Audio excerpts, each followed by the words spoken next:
Hi, I'm Brian with MPN. Thanks for joining us here for another MPN Executive Spotlight. Today, I am joined by Donnie DeVito, co-founder, president, and chief operating officer of Kirsh Helmets. Donnie, thanks for joining us. Oh, thanks for having me here. So Donnie, can you please share with us a little bit about yourself, your professional experience, and how you help the power sports industry and dealers and riders?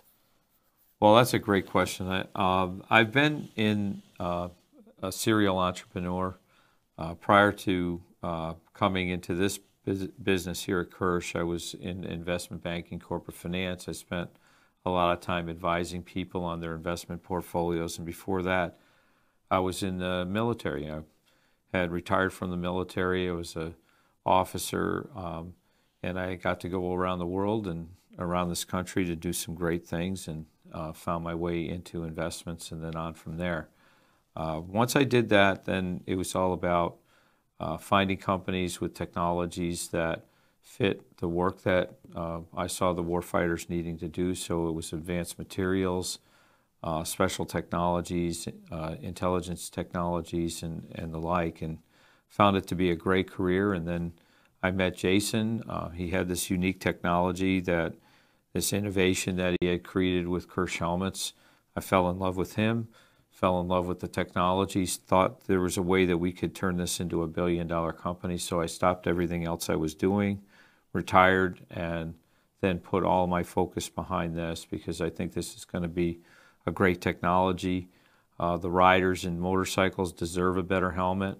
We want to give it to them, but also with all the other things that we can do with this technology as we advance it into other verticals for sports and athletics, and also for safety helmets and for people that wear helmets in the duties of their job. We know we can make a difference, so we're looking forward to doing all of those things over the next few years.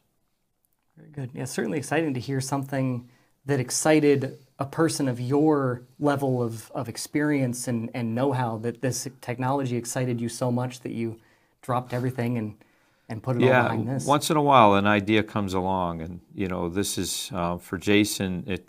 I told Jason when I met him that it was going to take 10 years to become an overnight success.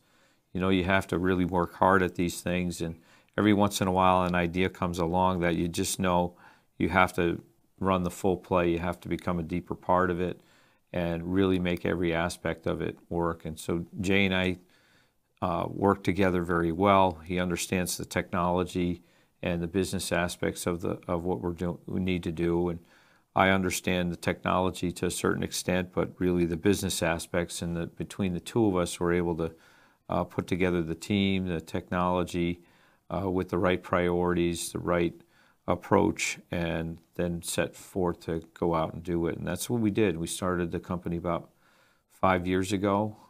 We launched our first product, the CHM1 half helmet and motorcycles. We launched that last August, and now we're in the process of deploying this technology as we continue to develop the technology for a deeper dive into motorcycles, but also as we start to redirect some of our focus and our research and development into other verticals, which is really a critical path for us.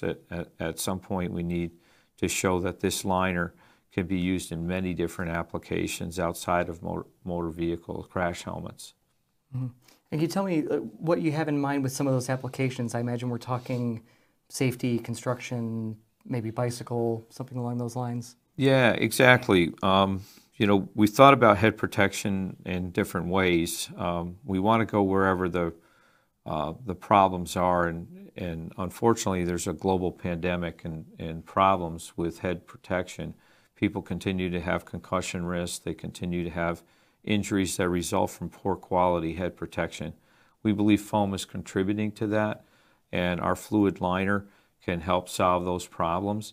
So by taking this technology and then purposefully moving it into other applications. And when you talk about sports and athletics, what specifically we're thinking about are bicycles, construction helmets, or bicycles and hockey helmets. You think about baseball helmets and the kinds of people are getting hurt wearing those helmets. On the same side, on the safety side, we think about combat helmets and we think about construction helmets. These are all areas that really need to be addressed, and they are significant problems. When you look at safety helmets or construction helmets, 80 or more than 80% of all injuries that happen at work happen on a construction site. When it comes to the war fighter, more than 70% of the injuries that occur with brain injury occur and that affect force readiness. So it's a very big problem for the individual. It's a big problem for our armed services as they try to face force readiness. They spend a lot of money on these war fighters and pilots and all to be able to train them, and then they can't return to work because of an injury that they had either on duty, in training, or off duty in the lifestyles that they have, which tend to be pretty aggressive. They're riding motorcycles, they're mountain climbing, they're mountain biking, they're getting hurt in other ways, and we want to be able to help protect them whether they're working, at play, or in training. Yeah, it's certainly one thing to injure a limb or an extremity, but you only have one head, you only have one brain. It's not the same sort of recovery. No, it's not, and sometimes it's unseen. Many cases, we don't know what is normal for Brian's brain, and some people probably had an interesting life trying to figure it out. So when you look at what's normal, we just don't know, and we're not running around doing initial analysis of warfighters when they go into service, or law enforcement officers or first responders. So we really don't know.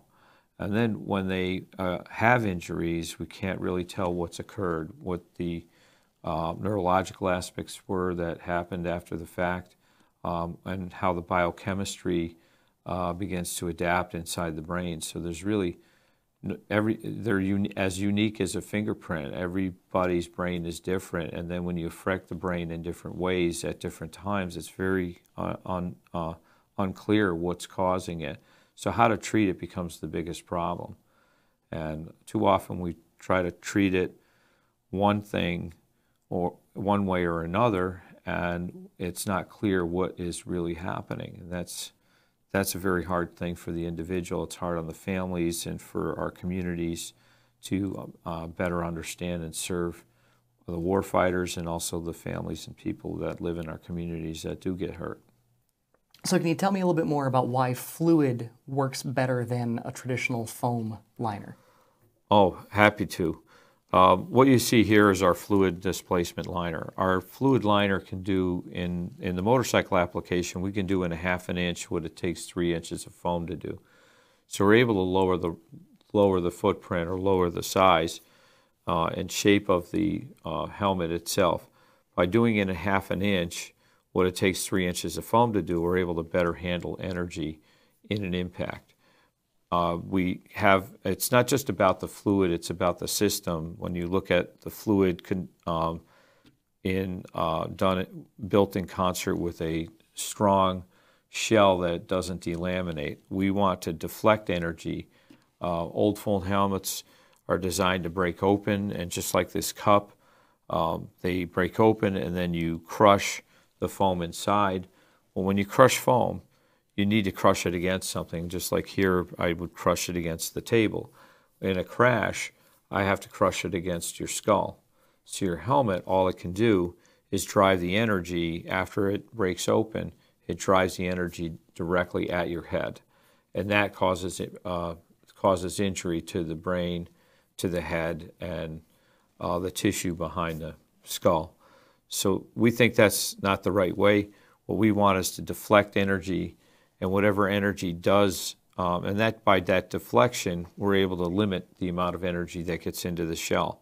What we then do is whatever's inside the helmet moves, any energy that goes towards your head is moved laterally in all directions around your head rather than at your head. And it dissipates more quickly that way, so we can stop 850 Gs in less than 2 milliseconds and move that energy around your head, which is substantially better performance-wise than what would happen in a traditional foam helmet. and that is the key to success in crash protection, is dissipating that energy, that force, and protecting the soft tissues and the. Yeah, deflection is key, and you don't get that with a foam helmet. Foam helmets breaking open only offer traction, so a shell that's broken open can grab the terrain, can grab the ground, can grab grass or an object, and what that does is it stops the body and head from moving, and that creates the second crash, which you have your motor vehicle crash, but then you have the human crash, and that's your body decelerating and slowing down. When you have traction and the helmet grabs an object, your head will come to a complete stop. When that happens, your brain doesn't have a chance to decelerate, so it keeps moving inside that fluid sac inside your head, and that's what causes the injury. With our helmet, by deflecting and skipping along, not having traction, we're able to then allow the brain the opportunity to decelerate. At a controlled rate. At a controlled rate, yes. Yeah. So Kirsh Helmets recently won the American Legion Award for your work with veterans. How do veterans' causes fit into the DNA over at Kirsh Helmets?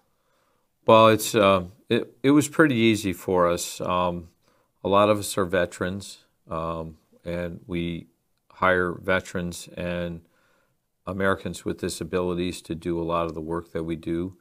We're the only motorcycle helmet that's made entirely in the United States. And so as part of that, we felt that it was our duty to work with and retain veteran workforce.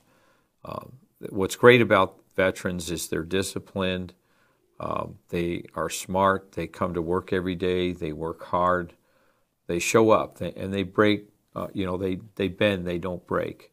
And that's something that really we value. And because they're able to and have come from lifestyles where they were part of a team, this team really is able to come together.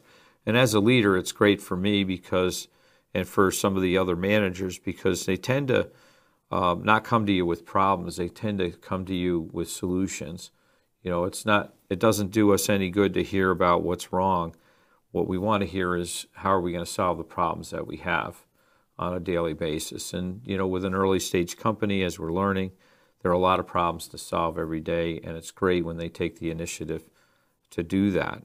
So the great thing about them is they also are doing something that they know is contributing to a better life for the riders, for our customers. And for many of our customers who are also riders and veterans, they feel like they're doing it for themselves, they're doing it for their brothers. So it's that commitment to the customer base, to the riders who ride most often, and that's something that they value, it's something that we value, and you can't put a price tag on that. They're proud to be doing something that's made entirely in America. They're proud to make a great product, and we show our colors in lots of ways. Like this helmet is one of our most popular helmets. It's all about being able to show our pride in the work that we do. At the same time, we work with riding groups and other causes that are out there. Mission 22, which is all about working to prevent veteran suicide. Racing for Heroes, again, another organization that makes lives better for the war fighters that come home and need help. We work with American Legion. We work with combat veteran motorcycle associations across the country. So wherever we can find a way where there's a veteran that needs something, we're just another group of vets helping vets. And that's something that we love to do. It's part of our brotherhood. It's who we are, and as you call it, it's in our DNA. So you were telling me about there were 2 riders who recently survived what was considered unsurvivable collisions and accidents. Can you tell me a little bit more about what happened? Sure. Well, I got contacted. I met one fellow at a riding event in New Jersey. The other fellow had bought a helmet from us earlier this year at Daytona Bike Week, and he contacted us. So we hear these stories And I'm not an analyst. I don't do accident analysis, but both individuals had said that they're physicians, and they felt that if they had not been wearing our helmet, that they would have not survived their crashes. And, you know, we take that to heart. You know, we're trying to make a difference with the things that we do. And every accident's different. But what I'm happy about is to hear is that there are some people out there that have worn our helmet, that continue to wear our helmet, that believe this technology works for them and works well. And in fact, these people believe that it saved their lives. And that means everything to us, because this is why we do what we do. We want to make lives better, and we want to protect the people that ride. And whether that part's true or not, we definitely like the fact that they find the style of the helmet, the right fit for the helmet, that it fits for them and gives them the riding experience that they want, and at the same time gives them the protection that we can. And what we want to give them is a DOT safe helmet, and then something that's tougher than what they can usually get. And these individuals, some are veterans, some are not. You know, we feel that our customers all deserve a better helmet, and that's what we want to give them, and that's what I think we did here. Yeah, and there's no better proving ground, no better testimony than someone who's been in a collision. Yeah, they were pretty difficult. They were pretty difficult situations. We had a few people that the helmet who crashed. The helmet didn't play a role, and they were lower speed. But at any speed you can get hurt. We're just happy to have people wearing helmets. If they're, the alternative is not to wear a helmet or wear a novelty helmet which doesn't offer any protection. We want to make sure people are wearing helmets. And whether they wear our half helmet or a full face or modular helmet down the road when we bring those new products to the market, that's what we want to see. It's all about adding to the level of safety that they have when they ride. And in a half helmet, what's great for a rider, if they make the choice for that, is they definitely have better hearing and better visual plane that they can see around them. So it does give them some other advantages in riding that other types of helmets won't give them. So if they choose to ride, we just want them to have the best helmet choice that they can get. We were talking about the compactness of a Kirsh helmet thanks to the liner and your type of construction. What sort of advantages would a rider see to having that thinner shell, that smaller sized helmet? Well, what you're getting by having a lower profile is a more comfortable ride. You get improved, what we like to summarize it as improved performance. You have better aerodynamics. It's a more aerodynamic, so as you move, you don't experience the buffeting that you get on your forehead. You don't get the lift that a lighter helmet has, where it would lift up as you ride. You don't have to worry about it pulling on your chin strap. It's like your Harley Davidson. It's or NEV Twin. It's a heavier bike. It's engineered for speed. Our helmet is the same way. It's engineered for the ride. It's not engineered to walk around the parking lot or pick it up in a showroom. It's all about what it does and how it performs when you're at speed. And because of this helmet being lower profile and designed and engineered for that ride, you experience a much better ride as you go. And there's a lot more to it. You can go to our website and kirshhelmets.com. You can go to the website and see other testimonials from people, and they talk about all the various benefits of wearing a lower profile helmet. But the key to this is you're able to get the low profile and style you want without sacrificing the safety of a DOT certified helmet. And this will also have some effect in terms of crash protection, right? We were talking about leverage earlier. Yeah, one of the factors in a crash that does have impact is rotation. angular acceleration. It's not something that DOT tests for. It's primarily since 1974 what they understood was linear impact. So that was about dropping the head form, the helmet on a head form on an anvil that would measure linear strike. Well, over time we've come to understand that rotation is another factor of force that you're dealing with in a crash. Europe is better at that and some of the testing that they do. So they're a little ahead of us here in the United States. But the whole idea of rotation is what begins the brain and the head spinning. When the head spins in a crash, begins to turn, that creates torque. And the longer the lever arm, the wider the radius of your helmet, like those big bulky helmets that you get with foam. Those bigger bulky helmets have more spin and more energy at the center line, so you're creating a longer lever arm. By having a lower profile helmet, you shorten the lever arm and you reduce that energy at the center line, which is going to reduce torque. And it's much like the same way we change a tire. I could be a big brute of a man. Obviously I'm not, but I could be a big brute of a man with a tire iron to change a tire. But if I hold the tire iron down here at the end and push on it, it takes a lot of energy to change that tire. But if I come out further on it, a longer radius, it's a lot easier because there's more leverage. Well, it's the same way with a helmet. The bigger the helmet, the more leverage there is when the brain starts to spin. And that's what we're preventing by having a lower profile. So not only does it give us more comfort when we ride, but in that unfortunate situation when we have a crash, it reduces that energy that you have at the center of your head. That is what's causing the brain injury in most cases. And we're also we're talking about protecting the brain, but in terms of rotation, we're also looking to protect soft tissue like the neck and the vertebrae. And absolutely, yeah.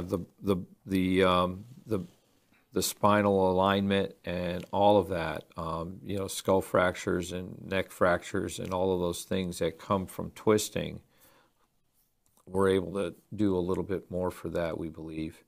By reducing torque, you should have better outcomes. Yeah. So Donnie, can you tell me a little bit more about what's next, what's down the line for Kirsh helmets? What's the next thing that you're working on to make riding safer? Well, it's kind of an everything bagel for us. We're started with the launch of our inaugural helmet. So the CHM1 helmet, we wanted to prove that we could make a helmet that people would enjoy the helmet, enjoy the ride, and that they would want to move on from that to other types of helmets. So our plan is to create other styles of motorcycle helmets, full face, modular and all, but also looking at examining the opportunity in other verticals when you think about sports and athletics, as we talked about earlier, or in safety helmets. We want to begin now to direct some research and development to those other opportunities. Which one and where we go will have a lot to do with where the technology we think next best works. We'll go through that discovery process, working in the labs and doing our research and development, also working with partners that would collaborate with us to create new style helmets. I do believe sports and athletics and construction safety helmets will be in our future. Which comes first has a lot to do with the strength and of the idea, the quality of the product, and how we see ourselves distributing it. So at the core, we're an American business. We need to make profits for our shareholders. We're going to focus on the next best move that helps give our customers excellent product. And we know that if we can do that, then we can produce a great product for them. It'll be great for our shareholders, and we'll build our enterprise value at the same time. So we've talked a bit about how a foam helmet can only provide protection for a single impact. Can you walk me through a little bit about how a Kirsh helmet can provide protection in the event of a collision with multiple impacts? Sure. It's a great question. It's something that we really had to study for a long time. It starts with the shell, actually. By having a strong, solid shell that doesn't break open, doesn't delaminate, that tough, durable shell is able to hold together the helmet's ability to defend against multiple head strikes. So as you impact the ground and impact objects, your shell should be able to first defend you against that. The other thing is because fluid can't be destroyed in this liner, the fluid, it's not like foam where you can only crush it until it can't be crushed anymore. Fluid just moves around. So much like rocks in a pond, if I throw rocks into a pond, if I throw a few rocks into the pond or I throw a boulder in the pond, the turbulence of the water will work to reduce the energy. It accepts whatever you throw at it. So it doesn't matter what direction, what speed, whether it's high energy or low energy, the fluid liner will respond in all those energy levels and from all of those directions simultaneously without degradation of its ability to respond.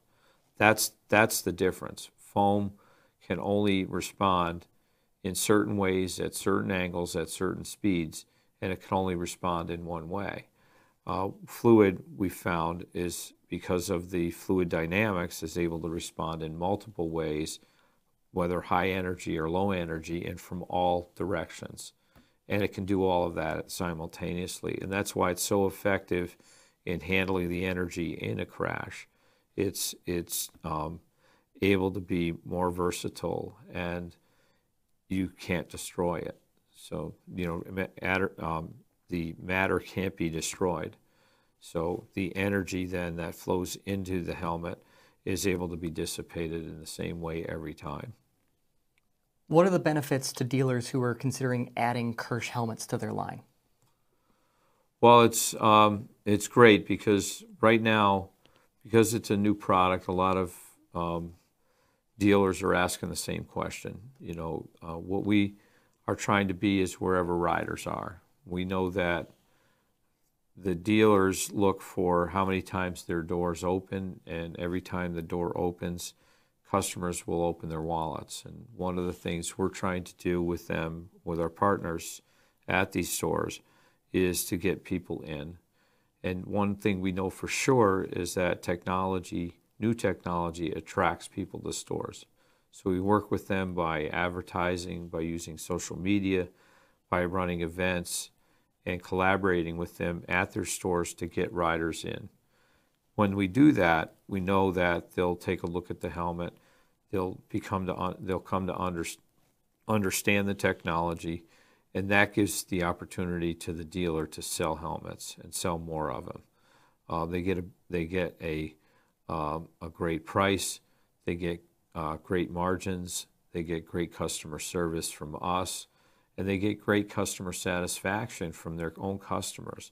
We time and again get great testimonials at these stores and from their customers at how much they love this helmet. And now we're starting to see, as we socialize the helmet, as more people know, as we have more and more stores open, people are starting now to walk in looking for this product.